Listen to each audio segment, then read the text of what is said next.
Hai guys, kembali bersama saya Hendy. Pada video kali ini saya akan membahas alur cerita film Jepang berjudul Ayuta Yakusoku no Nakuhito atau Janji pada Orang yang Telah Tiada. Mengisahkan seorang pria bernama Toru yang divonis hidupnya tinggal 3 bulan saja karena penyakit kanker yang dideritanya. Merasa menderita, dia ingin bunuh diri. Secara kebetulan ia menemukan sebuah puisi yang mengubah nasibnya.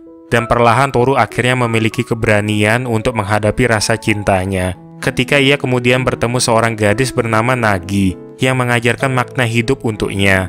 Namun Nagi adalah perempuan yang memiliki sebuah rahasia.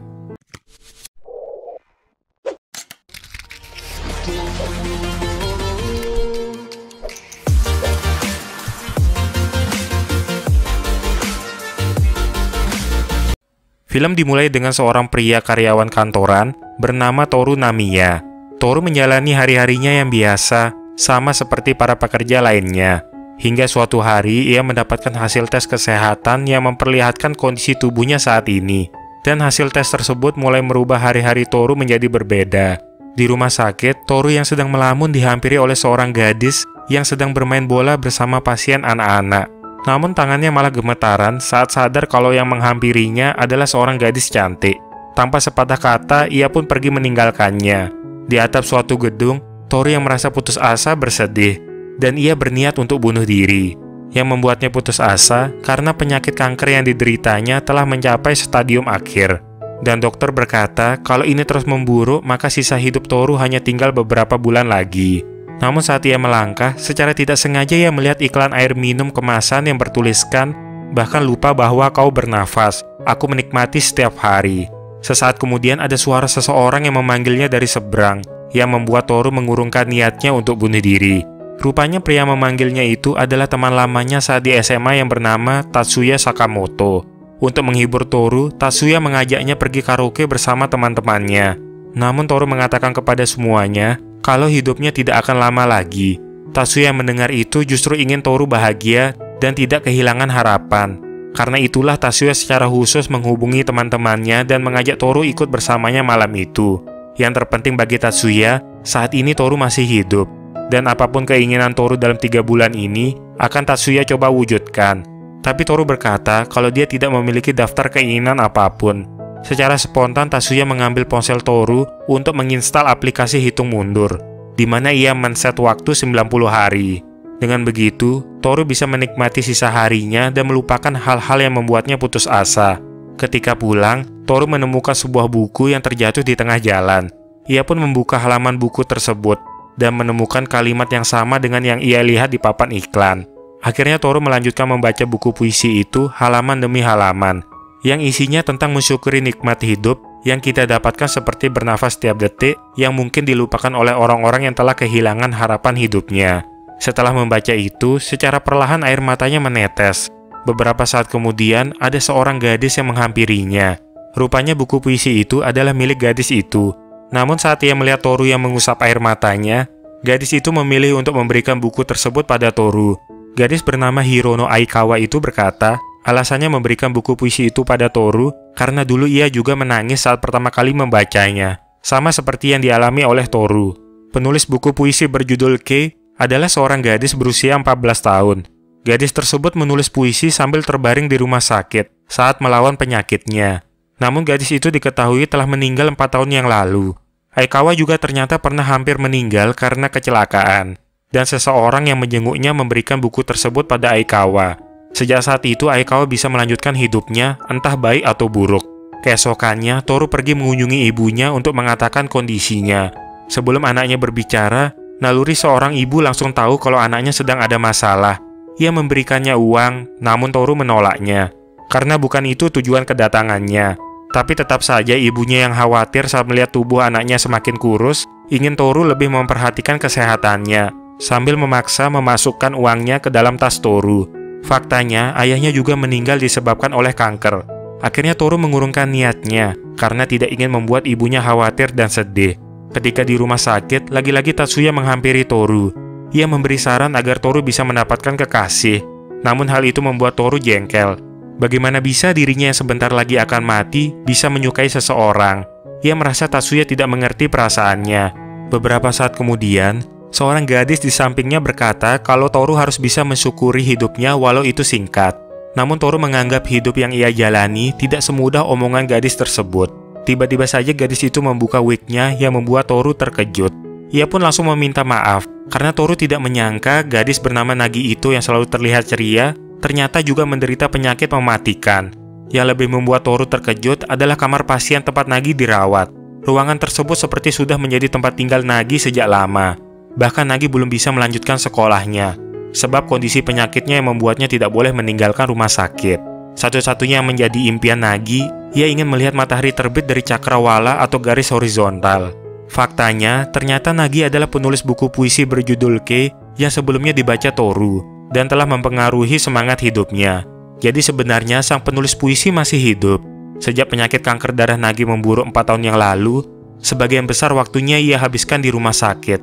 Walau begitu, ia terus berusaha keras untuk sembuh, dan sangat berharap bisa kembali bersekolah seperti remaja seumurannya. Di balik sikap cerianya, Nagi sebenarnya menderita dan selalu menyimpan perasaan sedihnya dari orang-orang di sekitarnya.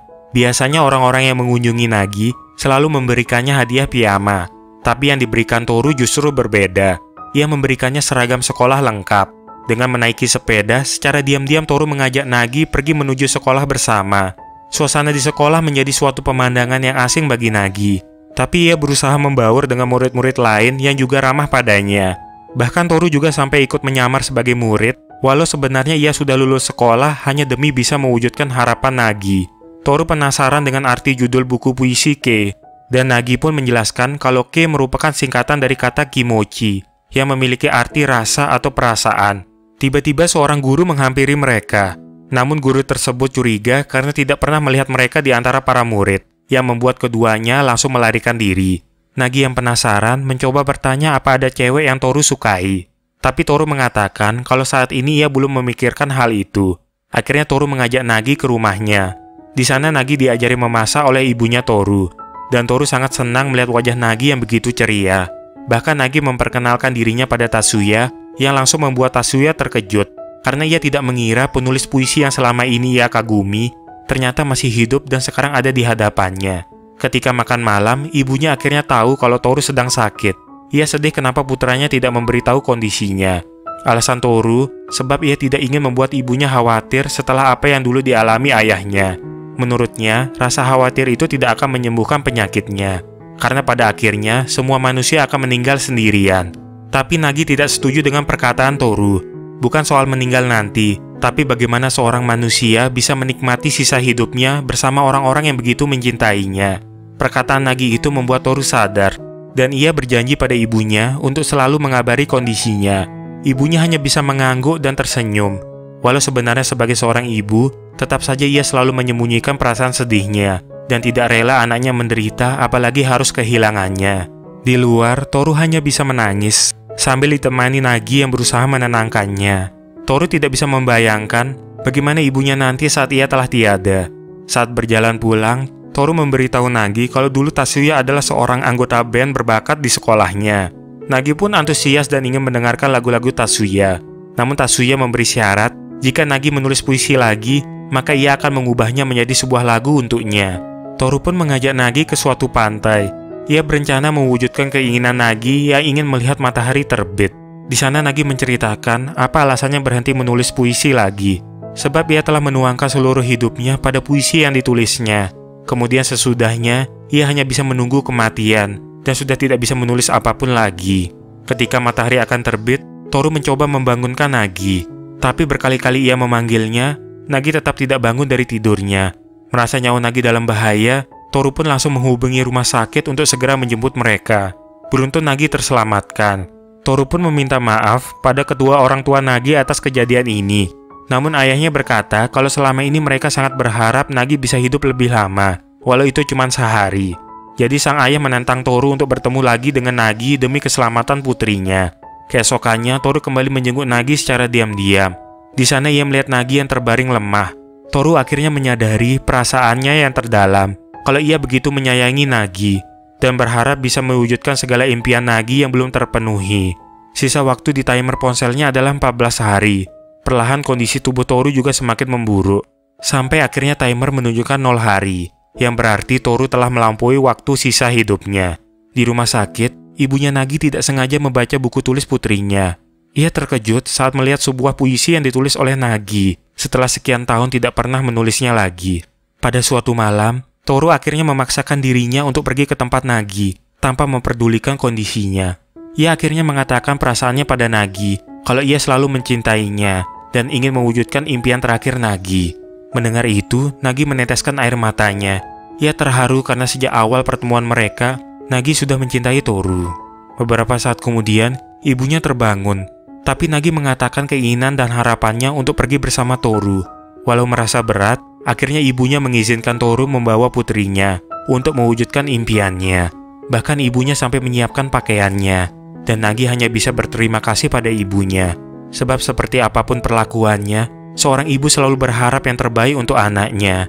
Toru pun membawa Nagi ke tempat terdekat di mana mereka bisa melihat matahari terbit dari Cakrawala. Mungkin ini bukanlah tempat sebaik pantai untuk melihat matahari terbit. Namun bagi Nagi, ia bisa menggenggam tangan Toru itu saja sudah cukup. Akhirnya matahari pun muncul di hadapan mereka dengan indahnya. Di balik keindahan tersebut, tersimpan banyak makna mengenai realita kehidupan. Bahwa tidak ada yang abadi, ibarat matahari yang terbit dan terbenam. Dari situlah menandakan bahwa sesungguhnya semua itu ada waktunya, sama seperti usia kehidupan, terbit dengan harapan dan terbenam dengan kenangan. Beberapa waktu setelahnya, Nagi akhirnya meninggal dunia, dan di sisa hidupnya, Toru harus dirawat inap di rumah sakit. Tatsuya yang pergi menjenguknya melihat puisi terakhir Nagi. Permintaan terakhir Toru, ia ingin mendengarkan Tatsuya menyanyikan lagu dari puisi tersebut. Demi mewujudkan impian kedua sahabatnya, Tatsuya menjadikan puisi itu lagu. Namun saat membuatnya, ia justru tidak bisa menahan perasaan sedihnya ketika menguntai kata demi kata dari puisi itu. Suatu hari, di atap rumah sakit, Tatsuya mendatangi Toru untuk menyanyikan lagu ciptaannya. Toru berharap semoga perasaan di lagu tersebut dapat tersampaikan ke semua orang yang mendengarnya nanti. Lirik lagu dari puisi Nagi itu tentang bagaimana pertemuan pertama Nagi dan Toru. Hari-hari di mana mereka sesekali bertengkar dan perlahan saling memahami, serta menangis dan tertawa bersama, hingga mereka memutuskan untuk berdiri di sisi satu sama lain yang menjadi makna hidupnya.